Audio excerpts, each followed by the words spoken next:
تو میں سر مشرف اس چیز سے ہوئی ہوں کہ آپ سے میری آج پہلی ملاقات ہے، اور پہلے تو میں سر تعریف کروں گی کہ جس طرح کا میں نے اسلامی ماحول دیکھا ہے، اور یہاں پر جس طرح سے مجھے جو ہے وہ پروٹوکول دیا گیا ہے، مجھے باپردہ حالت میں آپ کے سامنے بیٹھ کے باقاعدہ انٹرویو کرنے کا شرف حاصل ہو رہا ہے۔ یہ جو میں نے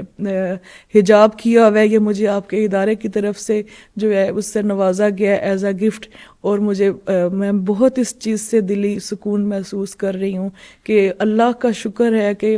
ہمارے اندر، ہمارے پاکستان میں اس طرح کا کوئی ایسا ادارہ ہے جو ان چیزوں کو ابھی تک، ان چیزوں کی جو ہے وہ توقیر کو سمجھتا ہے، عورت کے تقدس کو سمجھتا ہے، اور عورت کی جو ہے وہ اس کو اس قدر اس معاملے میں دیا جاتا ہے کہ وہ ایک اتنی بڑی ہستی کے سامنے آ رہی ہیں انٹرویو کے لیے، اور وہ جو ہے بالکل جو ہے اپنے باپردہ ہو کے اور اچھے طریقے سے اور کانفیڈنٹ ماحول میں جو ہے وہ بیٹھ کے تو آپ سے سوال جواب کر سکتی ہیں۔ تو آپ کا بہت شکریہ سر، آپ نے مجھے ٹائم دیا۔ مجھے بالکل اس چیز کا آئیڈیا نہیں تھا کہ مجھے یہاں پہ واقعتاً بلایا بھی جائے گا۔ میں سمجھتی تھی شاید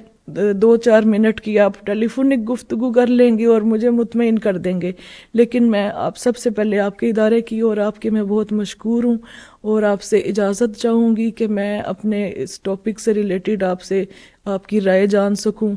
تو اگر آپ اجازت دیتے ہیں، آپ کی پورے اعتماد گفتگو کو جو ہے وہ رکھا جائے گا اور تحقیقی مقاصد کے لیے ہی صرف استعمال کیا جائے گا، اس کو کوئی کسی غلط چیز کے نظر نہیں کیا جائے گا، نہ کوئی اس میں میری جو ہے کوئی غلط قسم کی انٹینشن ہے۔ انشاءاللہ تعالیٰ سر میں خود بھی پڑھی لکھی ہوں، اور آپ کا بھی میں تقدس اور آپ کے وقت، جو آپ کا قیمتی وقت ہے آپ مجھے دے رہے ہیں، تو اس کے لیے میں آپ کی مشکور ہوں، اور آپ سے اجازت چاہوں گی کہ کچھ آراء آپ کی میں جان سکوں اپنے موضوع کی تحقیق کے حوالے سے۔ شکریہ آپ کا۔ بسم اللہ الرحمن الرحیم۔ آپ کو خوش آمدید کہتے ہیں ہم جامعہ عروۃ الوثقیٰ، اور اسی طرح آپ جامعہ ام الکتاب میں بھی گئی ہیں وہاں، اور جو کچھ آپ نے بیان کیا، توصیف کی ہے، یہ آپ کی بصیرت اور گہری نگاہ کی علامت ہے، چونکہ آپ کا تعلیمی پس منظر ہے اور تعلیمی بڑے موقر ادارے سے وابستہ ہیں آپ، اور آپ نے اپنی تحقیق کا موضوع بھی خوبصورت چنا ہے، ایک عملی معاشرتی مسئلہ موضوع جو اس وقت تکلیف دہ حد تک جا چکا ہے، اور تمام طبقات اس میں مشوش ہیں اور پریشان ہیں کہ اس کا رائے حل کیا ہونا چاہیے، اور آپ نے ایک تحقیقی بنیاد پر اس موضوع کو لیا ہے۔